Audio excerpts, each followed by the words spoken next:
السلام علیکم کلاس 6۔ امید ہے کہ آپ سب خیریت سے ہوں گے۔ میں آپ کی اردو کی ٹیچر۔ اپنی اردو کی بک اوپن کیجئے۔ اپنی اردو کی بک کا صفحہ نمبر 34۔ آج ہم اپنے دوسرے چیپٹر کا آغاز کرنے والے ہیں۔ اچھا بچوں، مجھے یہ بتائیے یہ کون ہے؟ یقیناً آپ کو اس کا جواب معلوم ہوگا، یہ ہے راشد مہناز شہید۔ مسلمانوں کی تاریخ جان بازوں کے کارناموں سے بھری پڑی ہے۔ انہی میں سے ایک جان باز راشد مہناز شہید بھی ہیں، جنہیں ان کی بے مثال بہادری پر پاکستان کا سب سے بڑا قومی اعزاز نشان حیدر دیا گیا، جو دراصل ان کی وطن پرستی، شجاعت اور اپنی جان کی قربانی کا اعتراف تھا۔ نشان حیدر پاکستان کا سب سے بڑا فوجی اعزاز ہے۔ یہ نشان صرف ان لوگوں کو دیا جاتا ہے جو وطن کی انتہائی بہادری کا مظاہرہ کرتے ہوئے اپنے وطن کے خاطر جانیں قربان کر کے شہادت کا رتبہ پاتے ہیں۔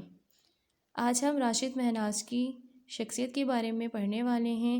ہمارے جو سبق کا عنوان ہے وہ بھی ہے راشد مہناز شہید، نشان حیدر۔ ہم اپنے ریڈنگ کا آغاز کرتے ہیں۔ نشان حیدر پاکستان کا سب سے بڑا فوجی اعزاز ہے۔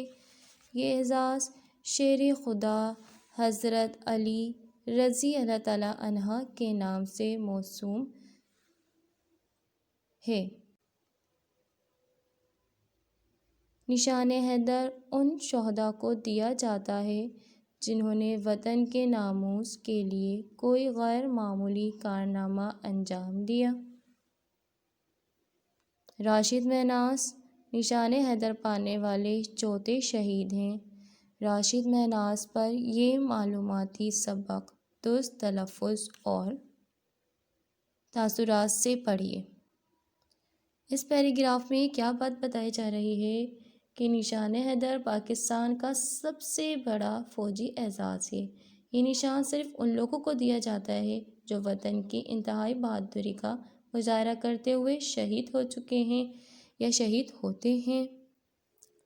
نشان حیدر حضرت علی رضی اللہ تعالیٰ عنہ کے نام پر دیا جاتا ہے کیونکہ ان کا لقب حیدر تھا۔ شہادت ہے مطلوب و مقصود مومن، شہادت ہے مطلوب و مقصود مومن، نہ مال غنیمت نہ کشور کشائی۔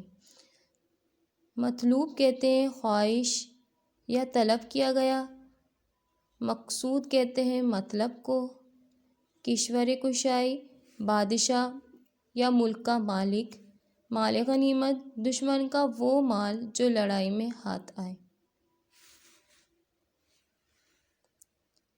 اس شعر کا مطلب کیا ہے کہ مومن کا مقصد اور ان کی خواہش صرف شہادت حاصل کرنا ہوتا ہے۔ ان لوگوں کا مقصد اللہ کی راہ میں قربان ہو کر آنے والی نسلوں کے لیے آسانیاں پیدا کرنا ہے۔ دنیاوی مال و متاع اور سرحدوں پر قابض ہونا ان کا مقصد نہیں ہوتا۔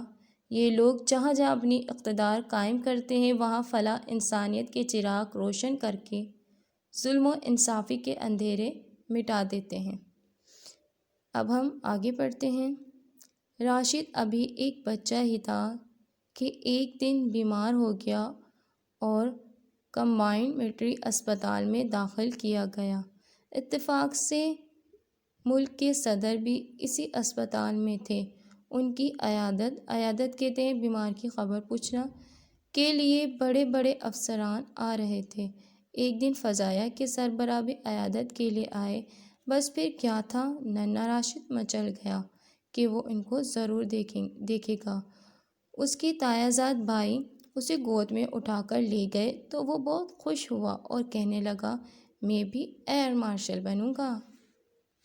اس پیراگراف میں کیا بات بتا رہے ہیں کہ ایک دن راشد مہناز جب چھوٹے تھے تو بیمار ہو گئے اور جس اسپتال میں داخل کیے گئے اس اسپتال میں ملک کے صدر بھی تھے۔ ان سے ملنے کے لیے بڑے بڑے افسران آ رہے تھے تو ایک دن فضائیہ کے سربراہ بھی ان سے ملنے کے لیے آئے۔ جب راشد نے یہ سنا کہ فضائیہ کے سربراہ آئے ہیں تو وہ مچل گیا، تو ان کے تایہ زاد بھائی اسے گود میں اٹھا کر لے گئے تو وہ بہت خوش ہوا اور کہنے لگا کہ میں بھی ایئر مارشل بنوں گا۔ راشد کو بچپن سے ہی فضائیہ سے بہت محبت تھی۔ ان کے پسندیدہ کھلونوں اور تصاویر میں جہاز کو اولیت حاصل ہوتی۔ دوران کھیل بھی وہ جہاز کی آواز سن کر رک جاتے۔ ایک دن سب بہن بھائی جھولا جھول رہے تھے۔ راشد جھولے پر پیٹ کے بل لیٹ گئے اور بازو پھیلا کر زور زور سے کہنے لگے، دیکھیے میں ہوائی جہاز بن گیا ہوں۔ اسی طرح بچپن ہی سے جہاز کے ماڈل اور مشینری سے انہیں حد درجہ دلچسپی رہی۔ کاغذ اور تنکوں کی مدد سے جہاز بنا کر اڑانا بھی ان کا پسندیدہ کھیل تھا۔ اس کے علاوہ بانی پاکستان قائد اعظم کے پسندیدہ کھیل کرکٹ سے بھی انہیں بہت دلچسپی تھی۔ ان کا مطالعہ بھی بہت اچھا تھا۔ کاغذ تنکوں کی مدد سے جہاز بنا کر اڑانا بھی ان کا پسندیدہ کھیل تھا۔ راشد کو بچپن ہی سے فضائیہ سے بہت محبت تھی۔ بچپن ہی سے جہاز کے ماڈل اور مشینری سے انہیں بے حد درجہ دلچسپی رہی۔ کاغذ تنکوں کی مدد سے جہاز بنا کر اڑانا ان کا پسندیدہ کھیل تھا۔ اس کے علاوہ وہ کرکٹ سے بھی دلچسپی رکھتے تھے۔ راشد کے والد انہیں انجینئر بنانا چاہتے تھے، مگر راشد نے اپنی والدہ کی اجازت سے ایئر فورس کے لیے انٹرویو دے دیا۔ پھر والد نے بھی ان کی خواہش کے مطابق انہیں فوج میں جانے کی اجازت دے دی۔ اجازت ملتے ہی راشد 1968 میں پاک فضائیہ میں شامل ہوئے اور تربیت کے لیے کوہاٹ چلے گئے۔ اساتذہ کی رائے تھی کہ راشد غیر معمولی ذہین ہیں اور ان میں کام کی لگن اور آگے بڑھنے کی صلاحیت بھی غیر معمولی ہے۔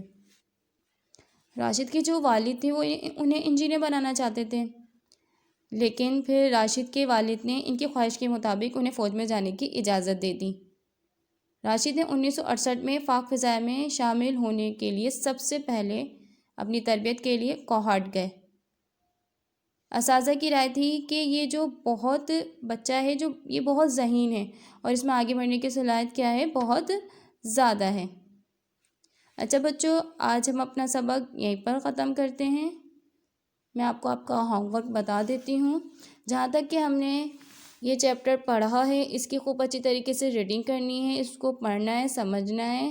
اپنا بہت خیال رکھیے گا۔ اللہ حافظ۔